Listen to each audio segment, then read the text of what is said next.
Hello दोस्तों। RP study के YouTube channel से मैं पूजा कौंडल आपका बहुत बहुत स्वागत करती हूँ।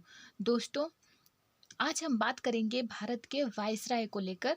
इससे पहले वाली वीडियो में हमने पढ़ा था भारत के गवर्नर जनरल्स के बारे में, जिसमें लॉर्ड डलहौजी हमने आखिरी पढ़े थे। आज हम देखेंगे लॉर्ड कैनिंग से। लॉर्ड कैनिंग जो है ये भारत के अंतिम गवर्नर जनरल और पहले वायसराय हैं।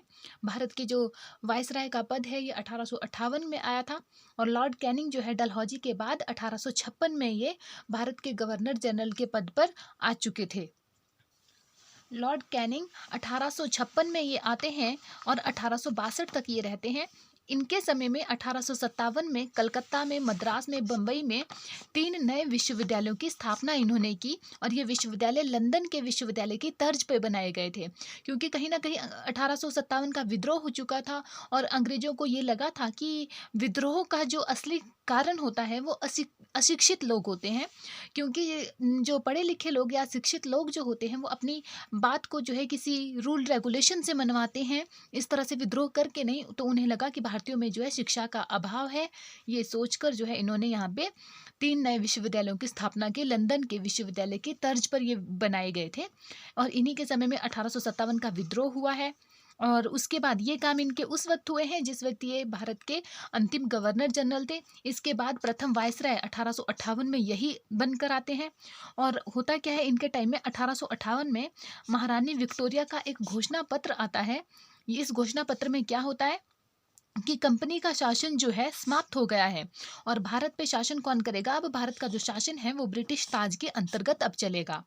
और ये घोषणा पत्र जो था ये पढ़ा किसने था, ये पढ़ा था इलाहाबाद के मिंटो पार्क में कैनिंग द्वारा ये पढ़ा गया था। और यहाँ इलाहाबाद के जो मिंटो पार्क है यहाँ पे कैनिंग की एक बहुत बड़ी मूर्ति कह सकते हो, स्टैचू बना हुआ है। इसके बाद 1861 में इंडियन हाई कोर्ट एक्ट आता है। इसके तहत जो है एक हाई कोर्ट बनाया जाता है। यहाँ पे इसने क्या किया था, कैनिंग ने, लॉर्ड कैनिंग ने सैनिक और असैनिक व्यय जो था, इन पर होने वाला जो व्यय था उसको इसने डिक्रीज कर दिया, इसको कम कर दिया। और जो नोट का प्रचलन है, नोट में जो रुपए का प्रचलन है वो इसी के टाइम पीरियड में शुरू हुआ। और इसने आईपीसी जो होता है, भारतीय दंड संहिता जो होती है, इंडियन पैनल कोड जिसे कहते हैं, 1861 के तहत जो ये भी इसी ने लागू करवाया था। जो आईपीसी है वो इसी के टाइम पीरियड से शुरुआत हुई है। आर्थिक सुधार में इसने क्या करवाया, आर्थिक सुधार के लिए इसने जो है एक अर्थशास्त्री है विल्सन को बुलाया, ब्रिटेन से बुलाया। और इसने क्या किया, इनकम इसने कहा, विल्सन ने कहा कि जिसकी इनकम 500 रुपये या इससे अधिक है वो इनकम टैक्स के दायरे में आते हैं। और इसने जो इम्पोर्ट अगर हम कोई चीज़ बाहर से आयात करते हैं तो उस पर 10 रुपये टैक्स देना पड़ेगा, और अगर हम किसी चीज़ का एक्सपोर्ट करते हैं, बाहर को कोई चीज़ भेजते हैं, तो उस पर हमें 4 रुपये टैक्स देना पड़े 4% टैक्स देना पड़ेगा। सॉरी, यहाँ पे 10% था, 10 रुपये नहीं था, 10% और 4% टैक्स देना पड़ेगा।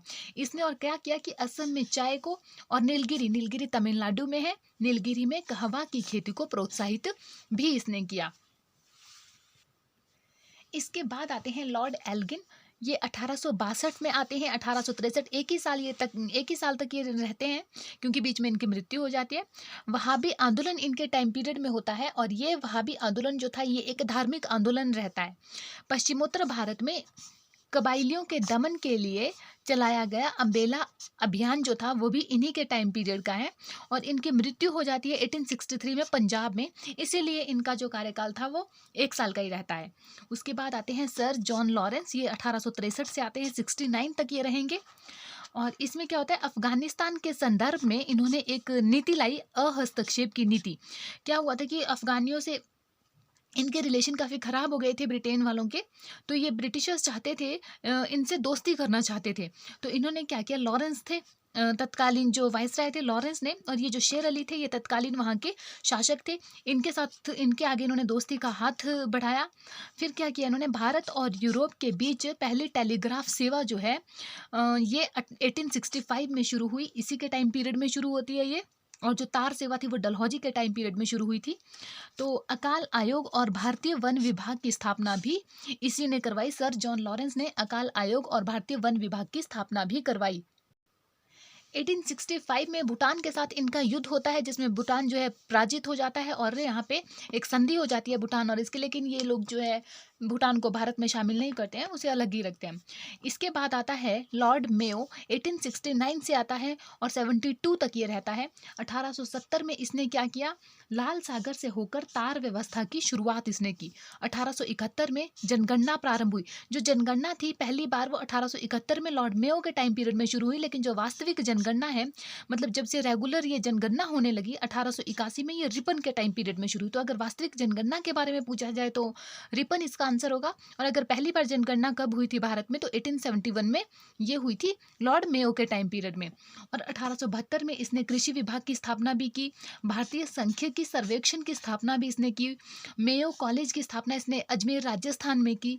और ये जो मेयो कॉलेज था ये राजकुमारों के अध्ययन के लिए खोला गया था। राजकुमार और राजे रजवाड़े जो है ज़्यादातर वो राजस्थान में ही होते हैं, तो वहाँ पे इस कॉलेज को खोला गया था। जो कूका विद्रोह है वो भी इसी के टाइम पीरियड में। कुछ लोग कहते हैं या कुछ बुक्स में कहा है कि कूका विद्रोह जो है वो 1869 में लॉर्ड मेयो के टाइम पीरियड में हुआ है। कुछ कहीं कहीं से लिखा गया है कि ये 1872 में लॉर्ड जो है नॉर्थ बुक हुए हैं उनके टाइम पीरियड में हुआ है। तो इसे थोड़ा सा ध्यान देना है कि ये जो 1872 में ही है, ये लॉर्ड मेयो के टाइम पीरियड में। और राज्यों में रेलवे व्यवस्था का जो शुभ आरंभ है वो भी इसने किया है। और बम्बई और मद्रास में नमक कर इसने बढ़ा दिया। और ये पहला ऐसा वायसराय था या गवर्नर जनरल जो भी है जिसका कार्यकाल में उसकी हत्या कर दी गई। और ये हत्या किसने की, पोर्ट ब्लेयर। ये पोर्ट ब्लेयर गया था, अंडमान एंड निकोबार की कैपिटल है पोर्ट ब्लेयर। वहाँ पे इसकी शेर खां एक दंडित अपराधी था अफगान का, उसने इसकी चाकू से हत्या कर दी थी। आगे हम देखेंगे लॉर्ड नॉर्थ बुक को। लॉर्ड नॉर्थ बुक आते हैं 1872 में आते हैं, 76 तक ये रहते हैं। 1874 में बंगाल और बिहार में जो है भीषण अकाल पड़ता है। और 1875 में सैयद अहमद खान ने मोहम्मदन एंग्लो ओरिएंटल कॉलेज की स्थापना की। और इस कॉलेज के लिए नॉर्थ बुक ने 10,000 का उस वक्त दान दिया था, जो कि बहुत बड़ा अमाउंट है। तो नॉर्थ बुक ने क्या किया कि बड़ौदा का एक राजा था मल्हार राव गायकवाड़ा, ये मल्हार राव राजा था वहाँ का। इस पर जो है भ्रष्टाचार और कुशासन का आरोप लगाया था और इसको मद्रास भेज दिया था। और जो सत्ता थी फिर इसके भतीजे के, मतलब भाई के बेटे के हाथ में आ गई थी। इसके टाइम पीरियड में स्वेज नहर भी व्यापार के लिए खुल गई थी। तो स्वेज नहर के कारण फिर भारत और ब्रिटेन में जो है व्यापार वो काफ़ी जोरों शोरों से चला हुआ था। प्रिंस ऑफ वेल्स, वेल्स के जो प्रिंस थे किंग एडवर्ड 7 थे, ये इसके टाइम पीरियड में भारत आए थे। आगे हम देखते हैं लॉर्ड लिटन का कार्यकाल 1876 टू 80 तक ये रहता है। इसके टाइम पीरियड में क्या होता है कि दिल्ली दरबार में राजकीय उपाधि अधिनियम 1876 के तहत महारानी विक्टोरिया जी हैं, उन्होंने केसरे हिंद की उपाधि धारण की थी 1877 में। कहाँ पे, दिल्ली दरबार में। और लिटन क्या था, ये एक अच्छा साहित्यकार भी था, उपन्यासकार था, लेखक था, निबंध भी ये लिखता था। तो जो साहित्यकार होते हैं उनके मतलब वो लोग साहित्यकार जो है इसे ओवन मेरिडिथ कह के पुकारते थे। 1876 78 से 78 की बात करें तो भयंकर अकाल पड़ता है। हमने पिछले टाइम इसमें देखा जो ये पिछला वायसराय था इसके टाइम पीरियड में हमने देखा कि 1876 से 78 में जो है भयंकर अकाल, वही अकाल है ये जो आगे बढ़ता है और बम्बई, मद्रास, मैसूर, हैदराबाद, मध्य भारत के कई हिस्सों तथा पंजाब में बुरी तरह से ये प्रभावित हो चुका था। और कहा जाता है कि उस वक्त इस अकाल से लगभग 50 लाख लोग मारे गए थे, इतना भयंकर ये अकाल पड़ा था। तो फिर होता है 1878 में रिचर्ड स्ट्रेची की अध्यक्षता में अकाल आयोग बना था। इस अकाल के बाद इन्होंने एक अकाल आयोग की स्थापना की। ये प्रांतों में ये अकाल आयोग बनाया, प्रांतों में अकाल कोष की।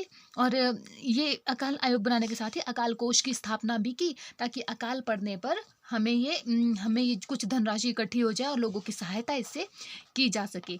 और फिर वर्नाक्यूलर प्रेस एक्ट आता है 1878 में, ये एक्ट आता है। और भारतीय भाषा के समाचार, ये है क्या वर्नाक्यूलर प्रेस एक्ट जो 1878 है, इसमें क्या था कि भारतीय भाषा के जो समाचार पत्र थे उनको प्रतिबंधित कर दिया गया था कि भारतीय भाषा में अब कोई भी समाचार पत्र नहीं निकलेगा। और इसी वक्त क्या हुआ, अमृत बाजार पत्रिका है, ये बंगाली में निकलती थी ये पत्रिका। शिशिर कुमार घोष जो हैं इसके मतलब ये इस पत्रिका को निकालते थे। तो इन्होंने क्या किया, अपनी पत्रिका बंगाली से अंग्रेजी में ट्रांसफ़र करवा दी। अब ये इसे अंग्रेजी में निकालने लगे। तो एस एन बनर्जी, वही अपने ICS 1817 में जिन्होंने ICS क्वालिफाई किया था, इन्होंने इसे कहा था, वर्नाक्युलर प्रेस एक्ट को कहा था कि ये आकाश से होने वाला वज्रपात है, मतलब इसकी निंदा की थी। फिर भारत सशस्त्र अधिनियम 1878 में, भारत शस्त्र अधिनियम जो था 1878 भी इन्हीं के टाइम पीरियड में आता है। इसमें क्या था, इस शस्त्र अधिनियम में था कि कोई भी भारतीय बिना लाइसेंस से, बिना परमिशन से अपने पास कोई भी हथियार नहीं रख सकता है। और 1878 टू 1880 द्वितीय आंग्ल अफगान युद्ध हुआ था, इनके टाइम पीरियड में हुआ था। और इस लेटर ने क्या किया था कि जो सिविल सेवा की आयु है, ये इसने 21 साल होती थी, ये इसने 21 से घटाकर 19 साल कर दी थी। तो ये भी इसने एक गलत काम किया। आगे देखेंगे आपकी लॉर्ड रिपन आता है, वो इसे फिर 19 से वापस 21 कर देता है। तो ये लॉर्ड लिटन का टाइम पीरियड था, काफ़ी ख़राब कह सकते हो, काफ़ी ज़्यादा ख़राब रहा। तो आज के लिए बस इतना ही। आगे के जो वायसराय रहते हैं वो हम नेक्स्ट पार्ट में देखेंगे। अगर आपको ये मेरी वीडियो अच्छी लगी तो प्लीज़ आप इसे लाइक कीजिए, शेयर कीजिए एंड सब्सक्राइब कीजिए। Thank you so much.